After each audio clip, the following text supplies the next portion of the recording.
This is the video on circadian rhythms and the proteins that regulate it. There are several major proteins that regulate the circadian rhythm, or our sleep-wake cycles. These proteins are made and regulated in the suprachiasmatic nucleus, or SCN, of the hypothalamus. The SCN receives input from the retina, so it responds to light. As light input comes into the SCN, it triggers two genes to produce two proteins: clock, circadian locomotor output cycles caput, and BMAL1, brain and muscle aryl hydrocarbon receptor nuclear translocator like 1.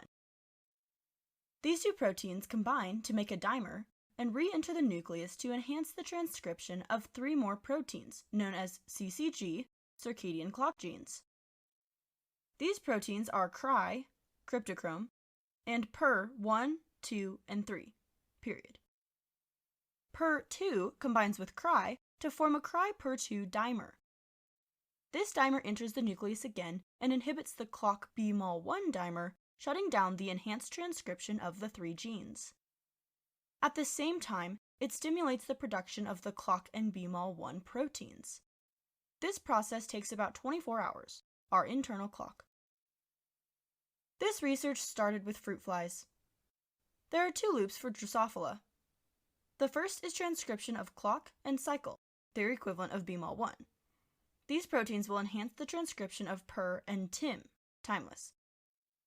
These proteins enter the cytoplasm but move back into the nucleus at night and turn off their own transcription.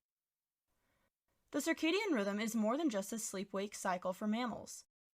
It coordinates the release of several hormones, controls the physical activity and alertness of the animal, and regulates body temperature, digestive activity, and immune function.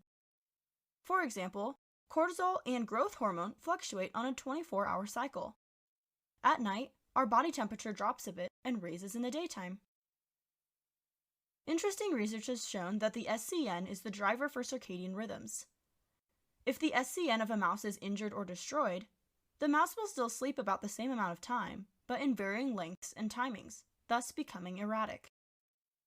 If the SCN of a mouse with a different circadian cycle than the injured mouse is transplanted into the injured mouse, the injured mouse will maintain the circadian rhythm of the transplanted material, adapting to the new sleep-wake cycle of the second mouse. In ectotherms, vertebrates that rely on outside temperatures to regulate their body temperature, the SCN will respond to temperature changes as well as light input. As the temperature raises, the wake cycle is kicked in, and as temperatures drop, the sleep cycle starts. This has been studied in the Rouen lizard quite extensively. This ends the video on circadian rhythms.